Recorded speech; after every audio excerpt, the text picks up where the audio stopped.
Silvio Navarro, muito boa noite. Silvio, seja bem-vindo. Daqui a pouco a gente traz alguns aspectos da análise do mérito pelo ministro Luiz Fux, mas ainda falando das preliminares, porque foi algo que realmente chama bastante atenção e muda o curso da história, quando ele diz, olha, é absolutamente nulo esse processo tramitando no Supremo Tribunal Federal com 8 réus que não têm foro por prerrogativa de função. Algo bastante simples, claro e de fácil entendimento para quem acompanha, mas não foi esse o entendimento do ministro relator, Alexandre de Moraes, e também Flávio Dino. A gente lembra que o ministro Luiz Fux segue lendo seu voto agora em relação às condutas do almirante Almir Garnier. A gente segue acompanhando a leitura desse voto. Logo mais a gente traz atualizações para a nossa audiência. Boa noite, Silvio.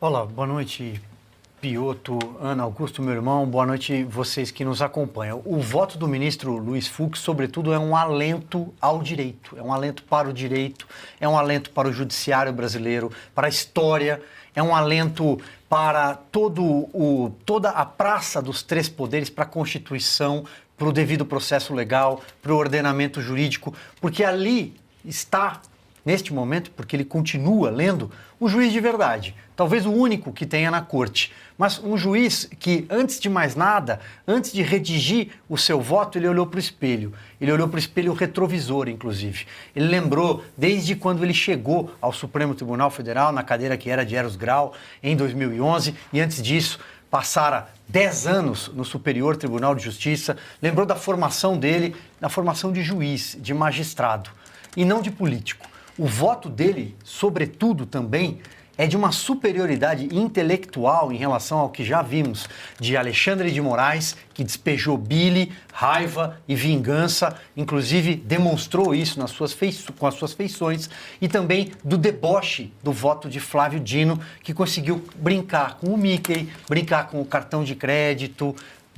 O ministro Luiz Fux não. O ministro Luiz Fux foi aos pontos corretos, foi aos fatos e, usando a expressão que ele mesmo empregou, a luva e a mão, fatos que configuram provas, né? Provas estão ali como a luva e a mão e não há provas, o conjunto probatório é nulo. Ele desconstruiu a peça acusatória que Paulo Gonet assina, ele se comportou como um juiz.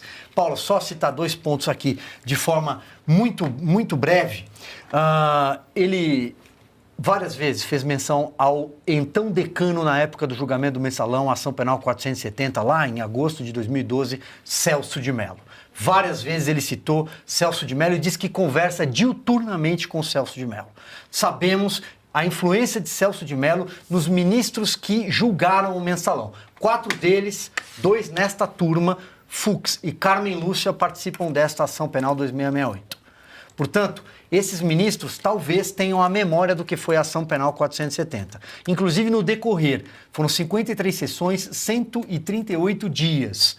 É impossível esse tsunami de dados ser levado a julgamento em 4 meses, que foi o tempo do final, ali, da fase de interrogatório, até o início do julgamento. Então, eu acho que esse ponto é importante, chamar a atenção. E por último, e finalizo, além de Celso de Mello, ele deu um recado muito claro para o presidente desta turma, Cristiano Zanin. Ele lembrou o caso do presidente Lula da Silva. E Zanin foi advogado, até outro dia, de Lula da Silva. Por menos, o caso voltou para a primeira instância. E ele disse com todas as letras, se é para julgar o presidente Jair Bolsonaro como presidente, sobe para o plenário. Do contrário, desce, porque aqui não é o lugar.